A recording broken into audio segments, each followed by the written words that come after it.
Yeah, so this is my talk. I'm Dan. I am from Cleveland. I've been a developer for a long time, and I'm not going to go deep into bio because most of this talk is kind of about that. So I think Becca covered it all.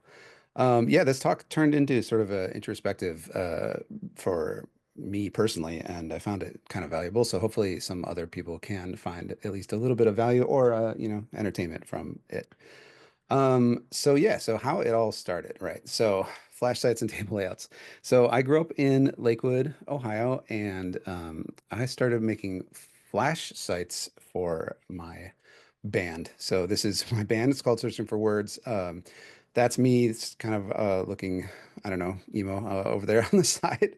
And yeah, my first thing on the internet was aside from maybe some GeoCity stuff was this Flash site. So Flash was Macromedia Flash. I think they were owned by themselves, and then Macromedia bought them. And good, I'm already losing my voice. That's great. I just started. And yeah, and so Flash was a kind of interesting technology.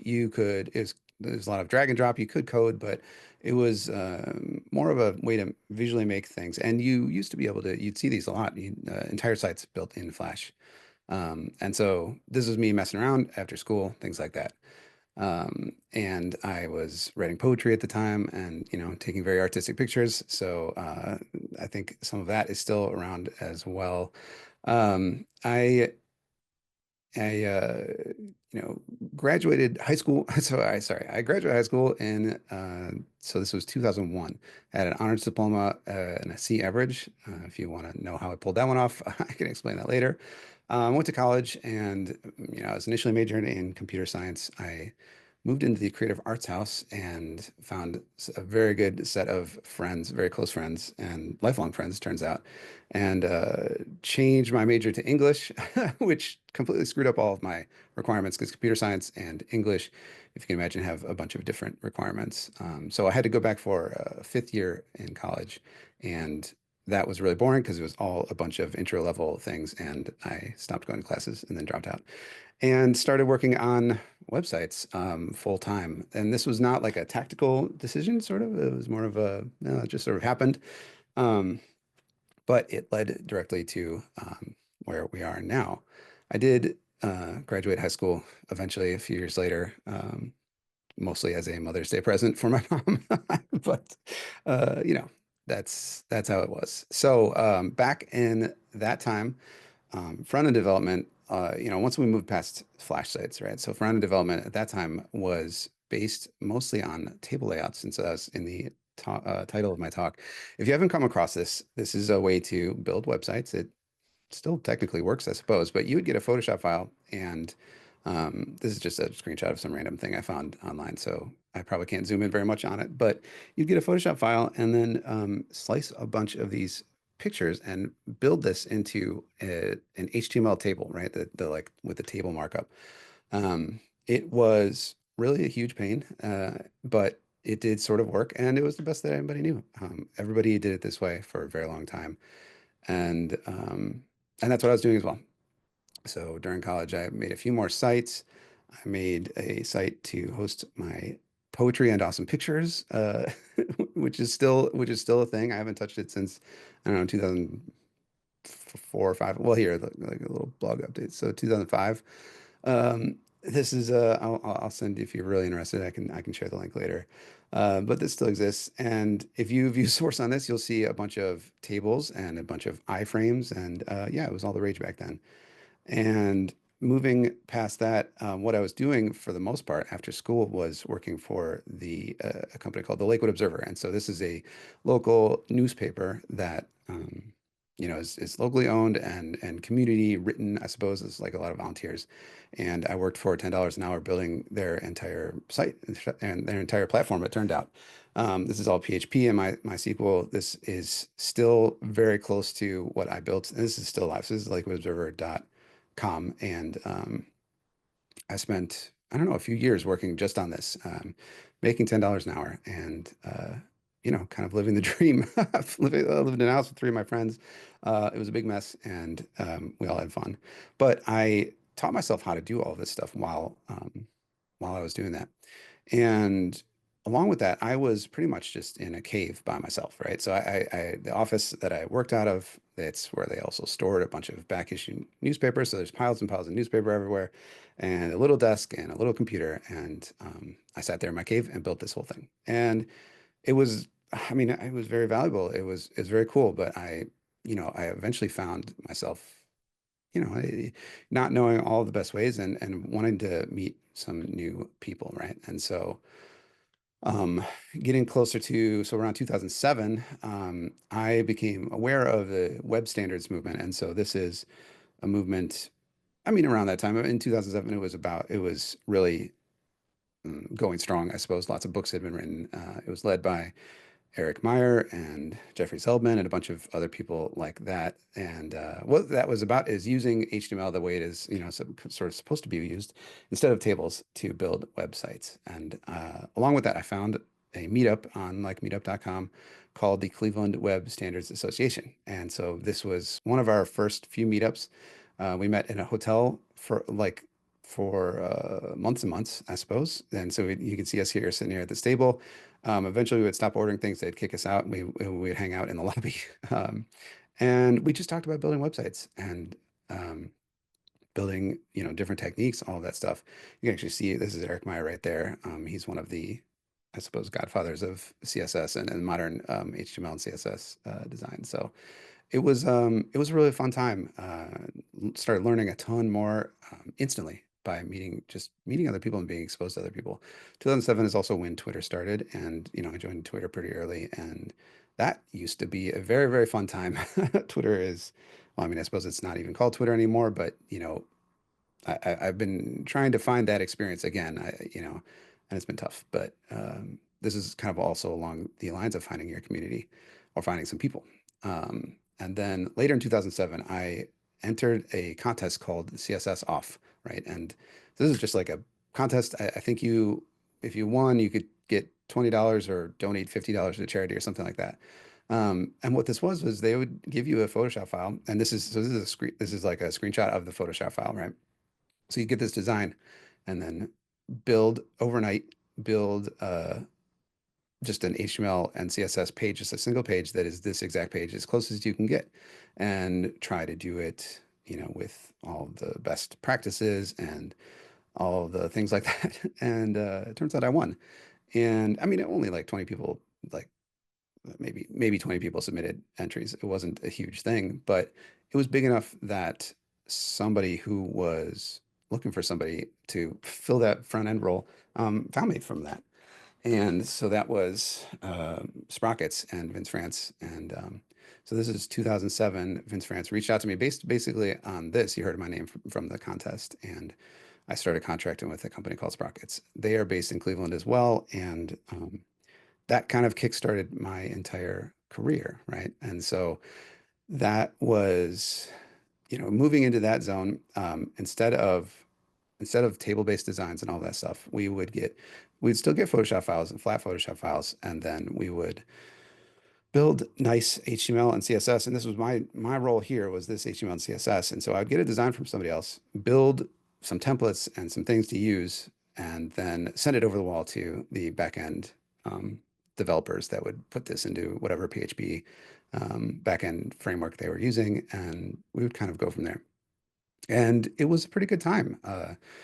I kept meeting with the CWSA, kept engaging in Twitter, and um, I don't know, it was a fun time, right? And so I got pretty good at it, and eventually things start to roll. So this is right around when lots, front end became much more complicated around this time, right? So, well, sorry, let me back up a second. So I switched the order of this slide like at last second, so I went backwards. But so from 2007 to 2024, I was contracting full time, and across that time, I worked with worked lots of different clients, hundreds of different projects. And also during that time, the industry changed, right? Like I was saying, you start to get more and more need for JavaScript and fancy components, things like that. And so you start getting tools like Grunt, which I don't know if anybody remembers, but Grunt was awesome. I actually still use Grunt at a couple of production sites right now, even though it's not been supported for a long time. So different ways of building CSS like Sass, and then you get into React, and then talking to APIs and TypeScript and all this stuff, right? So during this time, this is when the I don't know, the ecosystem of front end development started to change drastically, right? My responsibilities as a front end developer, and everybody's responsibilities, I suppose, changed a lot during that time too. Also during that time, some life stuff started to happen, right? Like these two little nuggets here. So this is the older one is Bennett, and that the younger one is Samson. So this was 2016. Bennett was born. 2018, Samson was born, and they are great, and everything was like wonderful with them. But not but along with that, and along with my sort of tendencies to tend to isolate myself from things like that, and the CWSA stopped meeting. I found myself in one of these like isolation slumps again, where I felt like I was working in a cave. I wasn't working with any other front. I was the only front end developer with Sprockets, and I was working on other clients too, but doing pretty much the whole thing by myself. And find it started like I started feeling like I wanted to meet some other people, maybe work some with other people, things like that.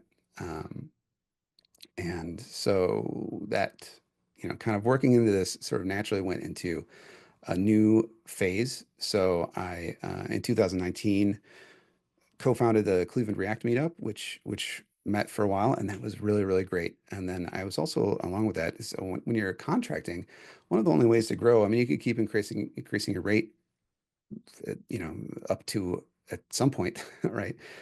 But the one of the other ways to do that is grow the size of your company, right? When you're contracting, you are your own company. And so I decided I would like to find a subcontractor. And Becca mentioned this before, but I came across this tweet that she tweeted out, and I checked out her portfolio, checked out, I don't know, her other their other stuff on Twitter, and reached out to her basically on this, the reputation of Flatiron and her portfolio and where she was in her career. I wanted somebody that was early career to kind of engage in the mentoring side of it as well as the work side of it. And so yeah, that was 2019 in June, right? So in June of 2019. Um, and then in 2020, a little thing called COVID came along. I don't know if anybody remembers that. It was kind of not a big deal for everybody. Uh, but that crushed a lot of things, right? So it killed the React meetup that I put together. And unfortunately, Becca always says that I fired her. I did not fire her. My work all dried up during the COVID pandemic when everything was shut down. And so, because my work was her work, I had to stop working with her for a little bit. Um, the golden lining in that is another Becca tweet, which should be in the Hall of Fame of tweets. And this was Becca's first virtual coffee, you know, I don't know, for idea, I guess. I don't know. The inception of virtual coffee, right, is Becca just wanting to meet with people, having the same kind of desires that I did. You can see in this tweet she's talking about job searching, but which has always been a strong topic in virtual coffee. But the part of it that I related to very much was just connecting with people. And I embarrassingly did not come to the first one, but I think I started joining pretty soon after that. And virtual coffee was a turning point in my career. It connected me with way more people than an in-person meetup ever will, right? Just because of the remoteness of it, or I don't know if remoteness is the right term, but the uh, ability to connect with people all over the world, and started making some amazing friends. And oh yeah, here's sorry, I had this slide in here. This was the original virtual coffee logo. Shout out Kieran, who I'm pretty sure put that one together. And yeah, it was a really good time. Along with the subcontractors, so stepping back, I worked with Becca, and I wanted to do the mentoring thing. Subcontracting was a lot of work that I didn't quite expect. I think Becca can speak speak to this a little bit as well. But it was a little bumpy for a little bit, trying to put things together in ways that people can, work on them, translating things from my brain into the written word into ways that people can understand anything. And yeah, and so that was why it was such a big bummer because we had really just started hitting our stride when COVID hit. But luckily, again, the it turned into virtual coffee. So um, I guess, you know, I guess I was going to say I'm okay with it. I don't know if I go that far, but it was an interesting time. The Stack Overfloweth. Sorry, I've just like always tickling myself with my titles. So during that phase after that, right? So this is, 2020 post total shutdown 2020 on to now, right? I was talking about how the ecosystem started to explode, and the last 5 years it is like the velocity of that has increased by several orders of magnitude, I would say. So, now you have full stack frameworks and, much more things to deal with. And along with that, I was taking on a bigger role with work, right? And so I, well, I mean, I started working with Becca again, so she can't say that I fired her for forever, and worked with different subcontractors over that time, and also took on just more and more design and decision-making roles with Sprockets, and um, you run into this spot where things start becoming more stressful, right? Mistakes can loom larger, the stakes are higher, right? And the high level thinking and planning that you need to do. And I guess when I say high level, I don't mean like, oh, I'm so awesome. I mean like bird's eye view, right? That kind of thinking is very fun, but it can be very stressful as well.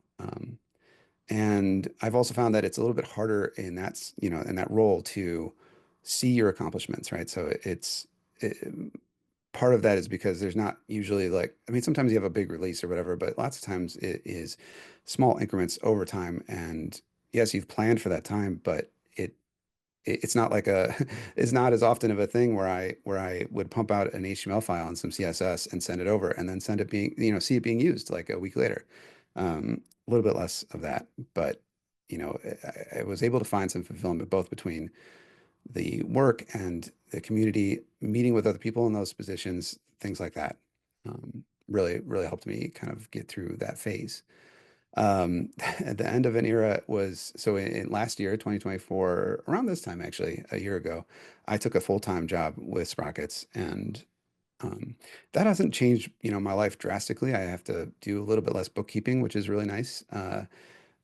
And hopefully this will be the last April that I have to deal with, contracting taxes, which is always kind of a nightmare. But I was doing the kind of thinking that I felt uncomfortable with, honestly, being a contractor doing, making decisions for Sprockets, for that would affect their history and uh, I mean, their reputation and everything like that. And so it just seemed like the right fit for all concerned. And I did think about it. It's still weird sometimes thinking about it. But it was a big change for me. And yeah, I mean, I think 1 year in, it's been largely positive. Um, so if I want to think about some lessons that I have put, so I'm sorry. So I meant to put a slide in here that's just like a pause. That was kind of like my work career life story. And in going through this, I promised some lessons and things like that in the description. And I thought I probably should actually have some lessons that, people can take away from this. And these are also, while I was writing this talk, found myself, wishing that I was following these lessons a little bit more, and so I'm going to take this time to um, try to incorporate some of this into my life or reincorporate it or refocus on it if I can. So the first one is make time for the hard stuff. And what I mean by that is there's always going to be things that you can do that come more easily or more fun or more fulfilling, things that you jump towards without really hesitation, without procrastination, right? And then there's things that don't, that are harder, but that might be, still important, right? So for me, that's generally things to do with people, honestly. writing well thought out docs, writing issues, writing templates. I mean, not templates. Writing pull requests, descriptions. Really communicating in lots of different ways. It's a different part of my brain, and my is the kind of thing that my brain just runs away from lots of times. And so I have found in times where I've been successful with this, it's because I set aside time to do just those things, right? I can't be in the coding mindset when I need to be writing. And so the way that has worked for me is setting aside a specific time where I can context switch all the way and not be, my brain isn't, tell my brain, this isn't coding time. This isn't, fun puzzle time. This is like, let's do some really important stuff so that we can have more time in the future to work on the fun stuff. Along with this is taking the time to do some personal work, like blogging or streaming, like Nick does, or anything like that. I think that it, it's so valuable, and I always regret it. If you look at my blog, it's just like years and years of 3 or 4 posts, and then a year or two gap, and then a post that says, "Whoop, I guess I forgot about blogging. I'm going to do that more now." And then like another couple year gap. But it's one of those things that is so fulfilling and so important for historical purposes even. If you're planning to work for as long as I have in this industry, having a record of that kind of thing is has so many possible like benefits. So I can't say enough about that. Do things for fun, right? So this is maybe the opposite of it. I don't know. If you find writing fun, then do that, right? All the time. If you find coding to be fun, which is kind of where I land, find some fun things to do and do them. That CSS off contest that I won, like literally changed my whole life. And I didn't ever think about it like that. I didn't even think about it as being uh, a portfolio piece or anything like that. It just like was fun for me. And so I engaged with it. And the CSS battles that Jurn does, that he hosts, those are so fun. And you really like, you never know what's going to come out of it. And if literally fun is the only thing that comes out of it, it's still worth it. Um, the next one is one that I've always like this phrase has been thrown around a bunch of times, strong opinions weakly held. And it's, oh, I don't know, it's kind of a cliche, but it is the way that I go through life, or at least go through my career, my development life, is I tend to, you either learn things or you come about things the hard way, and then you it's okay, it's good to have like strong opinions about that. If you don't like Tailwind, you know, know why for yourself, but it's okay to not like a thing. I would say the other side of that would be the weekly help part would be, once like enough people start using some technology, it might be time to like check it out. And you can check it out by yourself. You don't have to tell anybody. We won't let anybody know that you're doubting yourself. And phrasing it like doubting yourself makes it sound like a negative, but I would say this is just like one of those things where, you know, I think having a strong opinion can help you um, sort of identify the ways that you think, and then identify. Sometimes, if you have a strong opinion about something, you might even get into a discussion with somebody about it, and that will either help you, refine your beliefs. Beliefs is a weird word, but like refine your opinion on it, or it might end up having you change your mind, or maybe just send you down a road of like looking something up like that. Here's a list. I started making this list. I know there's way more things, but lists of things that I was wrong about, right? QR codes. This one comes up all the time now because in Sprock, I made a big deal about it in a meeting one time in Sprockets, like maybe 10 years ago, something way before QR codes became common, right? I was like, QR codes are the dumbest thing in the world. Nobody's ever going to pull out their phone and like pull up an app and like do this just to go to a link, and now every time I suggest like, hey, let's just put a QR code there, everybody always points it out. And I was wrong, QR codes, they're good. Tailwind. Yeah, I mentioned Tailwind, and we might talk about it later, but Tailwind is one of those things where if you had shown me Tailwind 20 years ago when we were doing web standards and all that stuff, I would have I I would have had a very strong, I did have a very strong negative reaction to it. And I have found the value of it now. And whether you like, I don't get into the tribalism stuff about any of these technologies. I think that's a bad way to go. But I did think it was real dumb, and now I think it's real smart. And then, like I'm okay with that. Same with React. I thought React was like way overkill, and part of both of these, and I'll just get here at the end is TypeScript as well, and I think especially with Tailwind and React, part of it is that the technologies have changed in ways that make it more like make more sense, So if you see some piece of technology that's brand new and you don't like it, I think check back in a year or two and see if it makes more sense to you at that point. Last lesson is find your people. You are all here. If you just like look around, you know, I guess digitally look around. Virtual coffee is one of the best places to be, in my opinion, but it doesn't have to be virtual coffee. It doesn't have to be an online community. I think, though, it is important to find some people that are doing the kinds of things that you like to do. Um, and that is like the biggest, the biggest thing for me and the biggest, thing that has helped my career and my, I don't know, soul through this last 20 years is my people. Um, that's pretty much it. Just want to wrap up real quick. I wanted to shout out, Kieran and Brian and Kirk and Becca for being the original Planeteers. Uh, really kick started a lot of the cool stuff that Virtual Coffee does now. I want to thank Meg for, coming on to be another maintainer and even, from basically the minute she joined, being one of our strongest contributors and like just awesome people. And I mentioned Becca with the Planeteers, but I just wanted to give a very heartfelt thank you to Becca for everything she's done, both for me and for this community. She's amazing, and I don't know. I don't know what I would have done. I can't. It's hard to imagine my life at this point without having met her. So, just thank you to Becca as well, and thank you to everybody for listening. I very much appreciate this. Um, and I think that is it. Oh, here's my ridiculous doggy Ollie.